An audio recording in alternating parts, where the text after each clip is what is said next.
Would it be the first time I've broken something? Good. Welcome back. Welcome to the interview area. 2014 U.S. Open champion Michelle Wie. Michelle, we know how much this week means to you. You haven't played in the U.S. Open since 2018. What does it feel like to be back? It feels amazing. USGA really did it big this week. I mean, the whole setup with our locker room, player hospitality, being here at Olympic Club. It's such a big week for the ladies this week, and it's truly an honor to be back, especially being, I guess a USGA champion. It always has a really special feel to it. As of a few weeks ago, you hadn't played Olympic Club. Now you've played a few times. Talk to us about the course. It's tough, man. It's a beast. And a couple weeks when I played here, definitely the rough wasn't as long, and came out here and it's pretty wild. The rough is pretty thick. Ken? You mentioned 2019 KPMG might have been your last tournament. What does it mean to you to tee it up at a major championship again? Oh, it's a really cool feeling. Being here, I guess just staying at my house these 2 weeks is pretty nice. I've never had that happen before at a major tournament. But, Hazeltine was an amazing venue. It was just a shame. That whole week was clouded. I wasn't thinking straight. I just couldn't even see straight at that point. And being here at Olympic Club at another amazing venue, it's really fun. It's really amazing to be back. It's an honor. What have you been working on in your game since LA? I have been working on my putting. I flew to Phoenix to see Stan Utley. I've seen him before and definitely needed some guidance. I wasn't sure what I was doing even. But just overall, just working on my game, working on my fitness a little bit more. And Pat's really emphasizing the majors for rounding out the Solheim Cup team. How do you balance being an assistant captain this week with your return to the Open? It's been so much fun. Honestly, being, co-captains with Angela Stanford and, obviously with Pat Hurst, we've had weekly calls, sometimes multi-week calls, and it's just honestly such a blast to really get together. And, we had a nice, team call or whatever the top rankings called. And, it's been a lot of fun connecting with the players in a different way, really trying to get to know them better, get to know their games better. And obviously it's a lot easier to do so when I'm on site. So I'm really taking advantage of this week. Hopefully get paired with some people and, really get to see their games and have a whole round to chat with them. What were your big takeaways from your time with Stan? I had a lesson with him a couple years ago, which I always think about. So it was really nice to kind of refresh the things that I was doing. I think stepping away from the game for that long, it felt like with my swing, it was really natural. It came back. With my punt, I think it's just like the really small things I just forgot. I even forgot like what drills to do. I was like, what am I even doing?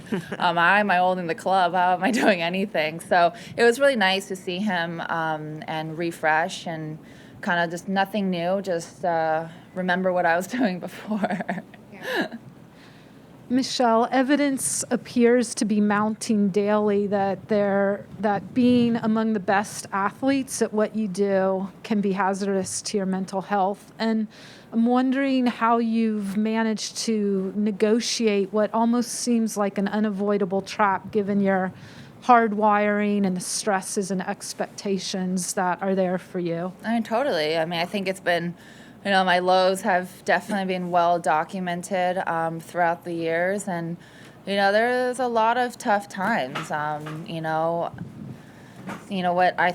Naomi did this past week was incredibly brave. I also understand that part of being an athlete is speaking to the media because, that's how the tournaments get done is through media coverage. But from a player perspective, I totally understand.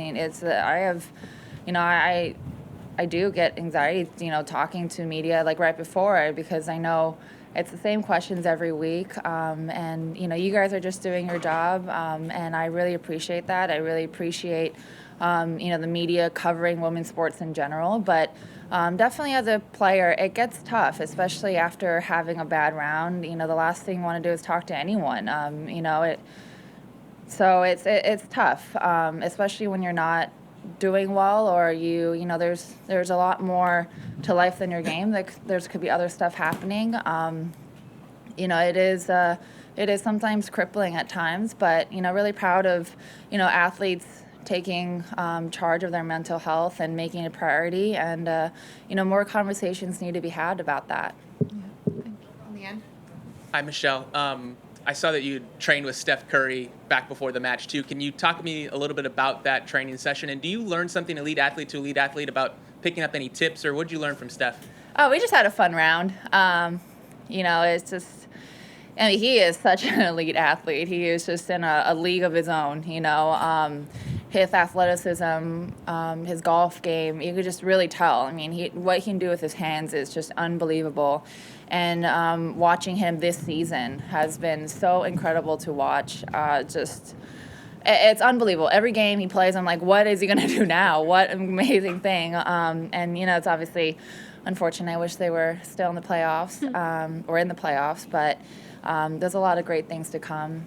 So just watching, I feel like I'm hopefully absorbing some of the greatness. Do you know, is he going to be out here this week? I don't know. I think they were definitely talking about it. I know the guys on the team were super excited about the U.S. Women's Open being here at Olympics. So, yeah, maybe. Thanks. Steve? Michelle, in the hopes of asking a different question, weather turns cold, and I saw a lot of LPGA hoodies this morning. Yeah. Can you talk through how you created that product, and could you have ever imagined it being as successful as it's been? Oh, it's been so great. My friend took a picture. It was a random guy wearing it at a Warriors game, and I was like, wow, that's so amazing. And what the coolest part about this is that the large sizes sold out first. So we really thought it was going to be the smalls, like the ladies, and the support from the ladies have been great, but surprisingly, the large, extra large sold out first within hours, which is crazy. But yeah, I joined the board this year, and one of the things I wanted to do, I guess, being a younger generation, the power of merchandise. You see so many artists, and obviously the Warriors have great merchandise, like NBA teams. I just feel like I was really inspired by the WNBA hoodie and what that did for their league. So I brought the idea to Roberta Bauman, and we really worked on it. She and the team at LPGA has done such an amazing job. I didn't know how to do graphic designing at all, so I just sent him like inspo pictures, but they really brought it to life, and all the proceeds going to the two charities. It's been really, really amazing, the support, and just people wearing it, tagging me on Instagram. It just makes my day, seeing the different types of people wearing it, and kids wearing it, and people that you don't expect to wear it. I think it was really great, all the basketball players giving it support, because I know that they love our tour. They love, supporting our tour, so we wanted to create an item that was really tangible and easy to wear and easy to show your support. Two more, Beth Ann? Michelle, I know you still take great care of your wrists. Does the rough worry you at all this week? Oh, yeah, definitely. I look at it, I'm like, it's terrifying, but I'm doing the best I can. I have my devices at home, and I do all of them. I go through all my PT stuff. But yeah, I mean, I knew when I signed up to come out and play again, especially at the U.S. Open, I knew that it was going to happen. I wasn't expecting to come out and there to be no rough. Yeah, does it worry me? Yes. But the last couple of days, I hit a lot of shots out of the rough, and I'm feeling pretty confident about it. But it will always be what it is. I'm playing definitely on borrowed time, and I'm grateful for every second of it. Thank you. Michelle, in 2007, when you were going through that first round of wrist injuries, I stumbled on a quote where you were asked basically all the people criticizing you and judging you, how do you deal with that? And you said something like, well, I'm trying to do my job.